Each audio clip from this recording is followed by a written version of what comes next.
فرمایا مکے اور مدینے کے بعد اللہ نے سب سے زیادہ برکتیں ملک شام میں رکھی ہے، اور حضور نے فرمایا جس نے ہجرت کرنی ہو وہ شام جائے۔ اتنا اعلیٰ ملک سارا کٹ گیا، 4,000 لوگ ایک ایک دن میں قتل ہو گئے، پر میرا گھر آباد ہے نا، کوئی حرج نہیں، وہ کٹتے ہیں تو دور ہیں، کٹتے رہے۔ فلسطین میں ہمارے یہاں معراج کی محفلیں بڑی جم کے ہوتی ہیں، سارے لوگ پڑھتے ہیں سبحان الذی اسریٰ بعبدہ لیلا من المسجد الحرام الی المسجد الاقصی۔ انہیں پوچھو روز قرآن مجید میں مسجد اقصی کا نام لینے والوں تو مسجد اقصی کہتے ہو تو تمہیں اللہ کتنی نیکیاں عطا کرتا ہے، بتاؤ تو صحیح مسجد اقصی کدھر ہے؟ اور اب تو میری طرح کے مولوی آدھی حدیث سناتے ہیں، کہتے ہیں مسجد نبی میں ایک نماز پڑھو تو 50,000 کا ثواب، حرم شریف میں پڑھو تو 1,00,000 کا ثواب۔ مولانا حدیث یہاں سے شروع نہیں ہوتی، کھولو تو صحیح کنز العمال، پڑھو مسند امام احمد بن حنبل، حدیث تو یہاں سے شروع ہوتی ہے۔ میرے نبی پاک نے فرمایا مسجد اقصی میں جس نے ایک نماز پڑھی 25,000 کا ثواب، اور میری مسجد میں جس نے ایک نماز پڑھی 50,000 کا ثواب، اور اللہ کے گھر بیت اللہ جس نے پڑھی 1,00,000 کا ثواب۔ مسجد اقصی کا تو ذکر ہی چھوڑ گیا ہے، کیوں؟ وہ مسجد جس کی طرف منہ کر کے 15 سال میرے نبی پاک نے نماز ادا کی، کس نے؟ بولیے گا 15 سال تک، 2 ہجری میں 13 سال مکے میں، 2 سال مدینے میں، مسجد اقصی کی طرف جدھر منہ کر کے تیرے اور میرے رسول نماز پڑھتے رہے۔ اب وہ مسجد یہودی کے قبضے میں، کئی کے جمعے تالا رہتا ہے، وہاں نماز نہیں پڑھنے دی جاتی۔ مجھے کیا لگے اس بات سے، میری مسجد میں تھوڑی لگا ہوا ہے۔ ایسی ہوا چلی ہے کہ ہر شخص سوچتا ہے تمام شہر جلے بس ایک میرا گھر نہ جلے۔ بھائی یہ وہ دور ہے جس دور میں ذرا سی بھی کسی شخص کو تکلیف ہوتی ہے تو عالمی میڈیا پہ بات جاتی ہے، موبائل جیبوں میں فوراً تصویریں کیش ہوتی ہیں۔ میں اور آپ، ہمارا اس قوم سے تعلق ہے جس قوم کے بچے کٹ گئے، ذبح ہو گئے، عورتوں کے پستان کاٹ کے برما کے بدھوں نے ان کے کباب بنا کے کھا لیے، چھوٹے چھوٹے بچوں کی لاشیں انہوں نے لٹکا ڈالی۔ اور یہاں میں حکومت کی کیا بات کروں، یہاں کسی سیاستدان کو مکھی کاٹ جائے تو ہمارے پھٹے آباد ہو جاتے ہیں بحث کرنے کے لیے۔ ہمارے اپنے لوگ، عام آدمی نہیں بات کرتا، عام آدمی نہیں نکلتا، عام شخص کو فکر ختم ہو گئی۔ میری بھائی سب سے بڑھ کر بہترین مسجد کے خطیب امام حسین تھے۔ مسجد نبی سے بڑی بھی کوئی مسجد ہوگی جس منبر پر رسول پاک بیٹھ کے خطبہ دیا کرتے تھے، اور میرے مصطفیٰ کے آستانے سے بڑا بھی کوئی آستانہ ہوگا جس کی سجادگی امام حسین کے پاس تھی۔ کہتے ہیں ہمارا کیا تعلق، ہمیں کیا لگے، جو مرضی ہوتا پھرے۔ امام علی مقام آرام سے مسجد نبی میں بیٹھے تھے، زمانہ پوری دنیا سے جاتا تھا، ہاتھ چومتا تھا، قدموں میں بیٹھتا تھا۔ اتنی بڑی عظمت والی بھی کچھ شخصیت ہوگی جس کے رگوں میں رسول اللہ کا خون دوڑتا ہے، جسے حضور اپنی زبان مبارک اس طرح وہ چوسا کرتے تھے جیسے عرب کے لوگ پیاس کے عالم میں کھجور چوسا کرتے تھے۔ اتنا بڑا بھی کچھ شخص تھا، لیکن جب دین پہ کڑا وقت آیا تو حسین نے مسجد کی خطابت نہیں بچائی، آستانہ نہیں بچایا۔ امام علی مقام نے کہا کوفہ لٹتا ہے تو لٹتا رہے، دمشق میں فساد ہوتا ہے تو ہوتا رہے، وہ ملک شام کی بچیاں رو رہی ہیں تو روتی رہیں کہ ہم پہ یزید قابض ہو گیا، میری مسجد آباد ہے، کافی ہے نا۔ امام حسین نکلے اور نکل کے کہنے لگے جنت البقیع والی جگہ پہ کھڑے ہو کہ یا رسول اللہ میں جا رہا ہوں اور آپ کے لیے جا رہا ہوں، اس لیے کہ مجھے اس شام کو بچانا ہے جس شام میں رسول اللہ کا کلمہ پڑھنے والے لوگ بستے ہیں، مجھے کوفہ، دمشق، مصر کے لوگوں کو بچانا ہے۔ نانا تیرے کرم کے خزینے کی خیر ہو، میں جا رہا ہوں تیرے مدینے کی خیر ہو۔ نکل کھڑے ہوئے امام علی مقام، میدان میں نکلے، کس کے خلاف؟ کون تھا؟ یزید مسلمان تھا، اس وقت تک تو سب نے مسلمان لکھا ہے، جس نے کافر کہا شہادت امام حسین کے بعد کا جرم کیا تھا؟ میری گردن جھک جاتی ہے جب میں یہ بات کرتا ہوں، ایمانداری سے کہہ رہا ہوں، جوش خطابت نہیں، میری گردن جھکتی ہے جب میں یہ لفظ ادا کرتا ہوں۔ امام علی مقام اس شخص کے خلاف نکلے، سارے خطبے امام حسین کے پڑھ کے دیکھو، امام حسین نے فرمایا یزید شرابی ہے۔ شرابی مسلمانوں کا حکمران ہو سکتا؟ آپ نہ بولیں بے شک، پر بات تو سچی ہے نا۔ امام حسین نے فرمایا شرابی کو ووٹ دیا جا سکتا؟ فرمایا رنڈیوں کا ناچ دیکھتا ہے جو مجرے دیکھے، جو رنڈیوں کے ناچ دیکھے وہ مسلمانوں کا حکمران ہو سکتا؟ امام حسین میدان میں نکلے اور 18 سال کے علی اکبر سے لے کر 6 مہینے کا علی اصغر دے دیا، لیکن شرابی کو برداشت، بے حیا کو برداشت تو میں کیسے کرتے؟ دوستی قاتل سے بھی، مقتول سے یارانہ بھی، اپنی جیب سے فلیکس سے چھپوا کے ظالموں جابروں بدماشوں کو ووٹ دیتے ہو. امام حسین کو تیری دیگ کی ضرورت ہے جو تو 10 محرم پہ پکاتا ہے, چاولوں کی ضرورت ہے جو تو نے 9 محرم کو پکائے, ان کو اس بریانی کی عادت تھی جو تو نے پکائی ہے.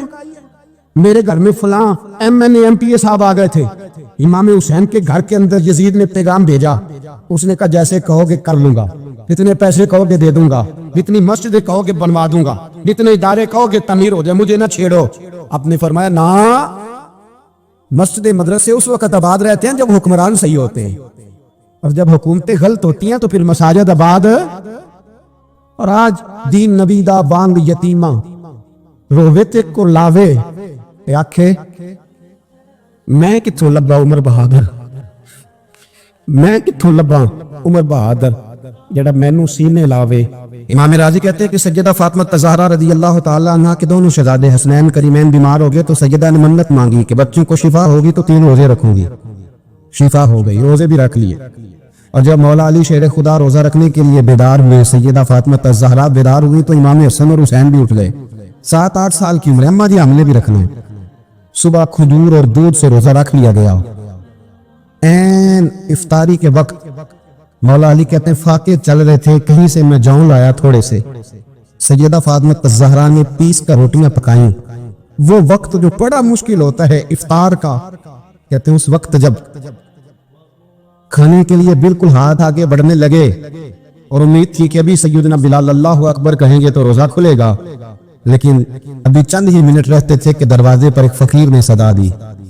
کہنے لگا سارے مدینے کے دروازے کھٹکھٹا آیا ہوں, کہت ہے فاقہ ہے, اے رسول اللہ کے خاندان والو میں یتیم ہوں. کسی نے بتایا ہے کہ اور کوئی دروازہ کھلے نہ کھلے سیدہ کا دروازہ تیرے لیے ضرور کھلے گا, کیا یتیم کو روٹی ملے گی؟ تو حضرت مولا علی نے بچوں کی طرف دیکھا ہی تھا کہ امام حسن ساری روٹیاں جا کے دروازے پہ دے آئے. کھجور اور پانی سے افطار ہو گیا. صبح پھر کھجور اور دودھ سے روزہ رکھا. امام راضی کہتے ہیں این وہ وقت جب افطار کا ٹائم آیا تو پھر دروازے پہ کسی نے صدا دی, کہا رسول اللہ کے خاندان والوں میں مسکین ہوں, رات سے روٹی کھائی ہے, نہ صبح کھا سکا نہ دوپہر. کسی نے بتایا ہے کہ اس دروازے سے خالی کوئی نہیں جاتا. امام حسن نے پھر سارا لنگر اٹھایا اور پھر جا کے دے دیا. تیسرا دن پھر ہوا. مجھے یوں لگتا ہے جب افطار کا ٹائم آیا ہوگا نا تو یہ خود ہی سارے دروازے پہ دیکھتے ہوں گے کہ کوئی آیا نہیں لینے والا ابھی تک. لگتا ہے کہ نظریں دروازے پہ تھیں. این افطار کے وقت 3 روٹیاں جب جاؤں کی پک کے آئی, ایک بھکاری نے صدا دی, کہنے لگا میں قیدی ہوں, آج ہی قید سے رہائی ملی ہے. پہلے دن کسی کے دروازے پہ صدا ملی ہے, دی ہے روٹی ملے گی. امام حسن وہ کھانا دے کے واپس لوٹے. کھجور اور پانی سے افطار ہوا اور جیسے ہی مسجد نبوی میں تینوں باپ بیٹا نماز پڑھنے گئے تو مولا علی کہتے ہیں مجھے بتانا نہیں پڑا. رسول کریم نے میری طرف دیکھ کے فرمایا علی تیرا, فاطمہ کا, حسن اور حسین کا 3 دن والا عمل خدا کو بھی بڑا پسند آیا ہے اور محمد مصطفیٰ کو بھی بڑا پسند آیا, وہ بڑا پسندیدہ عمل. میں کہتا ہوں کہ حضرت فاطمہ نے نا ان کی تربیت پہلے کر دی تھی, 3 دن بغیر افطار کے روزہ رکھنے. وہ ٹریننگ گھر سے ہو چکی تھی. اب میدان کربلا میں 3 دن بھوکا پیاسا رہنا ان کے لیے مشکل نہیں تھا. حضرت جناب سیدہ زینب بنت ابی رافع کہتی ہے کہ سیدہ فاطمہ الزہرا ایک دن اپنے دونوں شہزادوں کو لے کے, جب حضور کی طبیعت مبارک بظاہر قلیل تھی جس میں حضور کا وصال ہوا, دونوں شہزادے لے کے سیدہ فاطمہ نبی کریم کی بارگاہ میں گئی. کہنے لگی یا رسول اللہ میرے بچوں کو کچھ دیجئے. سیدہ پاک تو حضور اٹھ کے بیٹھ گئے, اس کندھے سے امام حسن کو لگایا اور اس سے امام حسین کو لگایا اور فرمایا فاطمہ کہ جو میرا حسن ہے نا اس کو میں اپنی ہیبت اور سرداری دیتا ہوں, اور فرمایا یہ جو میرا حسین ہے نا حسین کو میں اپنی جرت اور سخاوت دیتا ہوں. میرا حسین جرت مند ہوگا اور سخی ہوگا. داتا گانج بخش علی حجویری امام الاولیاء سید الاصفیاء داتا صاحب کشف المعجوب میں فرماتے ایک دن نا امام حسین کے پاس ایک شخص آیا بڑی دور سے کچھ مانگنے, کہا حضور کچھ دیجئے. وہ شخص کہتا ہے کہ میرا ظرف یہ تھا کہ 4-5 دینار ملیں گے. تو امام حسین فرمانے لگے تھوڑی دیر بیٹھ جا, رزق آ رہا ہے. تو امام حسین کو حکومت وقت کی طرف سے نا 5 تھیلیاں ملی جس میں ایک تھیلی میں 500 اشرفیاں تھی. 5 تھیلیاں آئیں لیکن اس کو آنے میں نا ذرا دیر ہو گئی.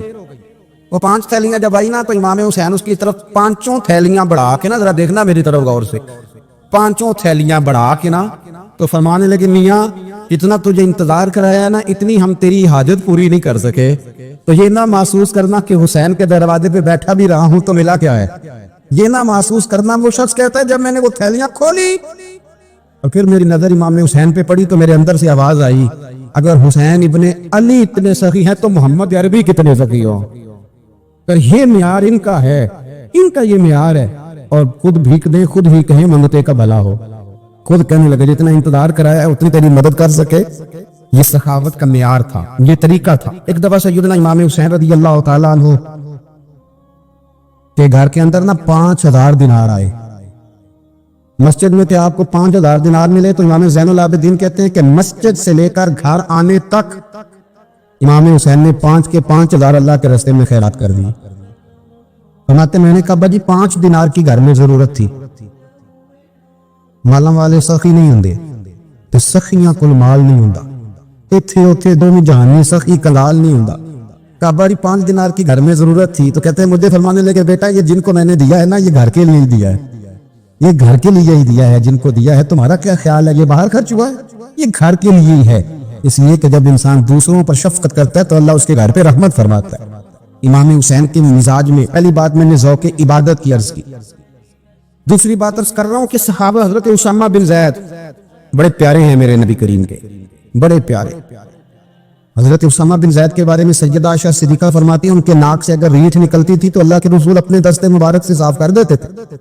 اور سرکار فرماتے تھے کہ اگر اسامہ لڑکی ہوتا نا، ان کے غلام کے بیٹے تھے حضرت زید بن عمر، اگر یہ لڑکی ہوتا میں اسے زیور پہناتا. بڑے پیارے تھے. لیکن جب ان کا آخری وقت آیا نا تو 60,000 دینار کا قرضہ تھا. رشتہ داروں سے کہا، دوستوں سے کہا، یاروں سے کہا، پر قرض ادا نہیں ہو رہا تھا. حضرت اسامہ بن زید کہتے ہیں بڑا پریشان تھا. جب حد ہو گئی نا تو حضرت اسامہ بن زید فرمانے لگے جاؤ کوئی حسین ابن علی کو خبر کرو، ان سے کہو میں نا غلام ہوں آپ کے نانا کا، مقروض دنیا سے چلا گیا تو کیا بنے گا. امام حسین کو خبر ملی تو دوڑے آئے. لاجپال اس پیر کو نہیں کہتے جو تگڑا نذرانہ لے کے تو ماتھا چوم لے، لاجپال تو اس کو کہتے ہیں کہ جب ضرورت پڑے تو وہ سر پہ موجود ہو. حضرت سیدنا امام حسین تشریف لائے تو جناب اسامہ بن زید رو پڑے، کہنے لگے حضور میں نے نا غلامی کی ہے آپ کے نانا کی، اور اس غلامی پہ ناز ہے. اب 60,000 دینار کا قرضہ لے کے دنیا سے جاؤں گا تو میری قبر پہ بوجھ رہے گا. امام حسین خادم کو بھی کہہ سکتے تھے جاؤ گھر پیسے پڑے ہیں لے آؤ. امام حسین خود گئے، چادر اوڑھ کے تو اس کی اوٹ میں بکل میں 60,000 دینار چھپا کے لائے اور جناب اسامہ بن زید کے سامنے رکھ کے کہنے لگے اسامہ یار پیسے رات کو ہی آئے تھے، میں سوچ رہا تھا مجھے تو ضرورت نہیں، اللہ نے کس کا نصیب میرے گھر میں بھیج دیا، مجھے تو حاجت ہی نہیں تھی، اب پتہ چلا پیسے تیرے تھے، اللہ نے حسین کی ڈیوٹی لگائی ہے کہ جا کے دے آ. حضرت اسامہ بن زید رو پڑے، فرمانے لگے اللہ آپ کو بہترین صلہ عطا فرمائے. امام بڑا ہی پیار کرتے تھے. گھوڑے پہ جا رہے تھے، کچھ فقیر غریب لوگ بیٹھ کے روٹی کھا رہے تھے، کھا رہے تھے سڑک کے کنارے. تو امام زین العابدین فرماتے ہیں کہ جب امام حسین گزرے تو انہوں نے آواز دی حضور دل کرتا ہے ہمارے ساتھ بیٹھ کے روٹی کھائیں. کائنات کے مالک و مختار کے نواسے اور دنیا کے سب سے بڑے شہزادے گھوڑے سے اترے اور غریبوں کے ساتھ سڑک پہ بیٹھ گئے، روٹی کھانے لگے اور دیر تک کھاتے رہے. اور جب فارغ ہو گئے تو فرمانے لگے کھانے کی ضرورت بھی نہیں تھی، حاجت بھی نہیں تھی، پر تم نے آواز دی تو دل رکھنے کو بیٹھ گیا تھا، اگر اجازت دے تو چلا جاؤں. یہ مزاج تھا، یہ طبیعت تھی. آپ کے ایک بھائی ہیں چھوٹے حضرت محمد بن حنفیہ نام ہے، حضرت مولا علی شیر خدا رضی اللہ تعالیٰ عنہ کی دوسری بیوی سے. ایک دن حضرت امام حسین ان کے گھر میں بیٹھے تھے تو کسی بات میں نا اختلاف رائے ہو گیا تو امام علی مقام ناراض ہو گئے، فرمایا آج کے بعد تیرے گھر نہیں آؤں گا. رومال اٹھایا چلے گئے. لوگوں نے حضرت محمد بن حنفیہ رضی اللہ تعالیٰ عنہ سے کہا حسین تو ناراض ہو گئے کبھی نہیں آئیں گے. آپ فرمانے لگے بھائی تمہارا ہے کہ میرا؟ جی بھائی تو آپ کے ہیں. فرمایا اگر کہو تو چند منٹوں میں حسین واپس آئے. کہا جناب ناراضگی ہو گئی ہے. فرمایا ناراضگی ہوئی ہے پر میں اس کے دل کی نرمی کو تو جانتا ہوں، اس کے مزاج کے اندر جو محبت ہے اس سے تو ابھی آئے. کہا جناب وہ کیسے؟ فرمانے لگے دیکھنا ذرا. تو امام حسین نے خط لکھا، حضرت محمد بن حنفیہ نے رکا لکھا، کہنے لگے حسین میرے باپ کا نام بھی علی ہے اور آپ کے باپ کا نام بھی علی ہے، پر ایک فضیلت ایسی ہے جس میں میں آپ کا مقابلہ نہیں کر سکتا، وہ یہ ہے کہ آپ سیدہ فاطمہ الزہرا کے لال ہیں، آپ محمد مصطفیٰ علیہ السلام کے نواسے ہیں. کہنے لگے بھائی جان آپ نے نانا جان کی وہ حدیث تو سنی ہوگی کہ دو لوگ ناراض ہو جائیں تو جو صلح پہلے کرے جنت میں پہلے جائے گا.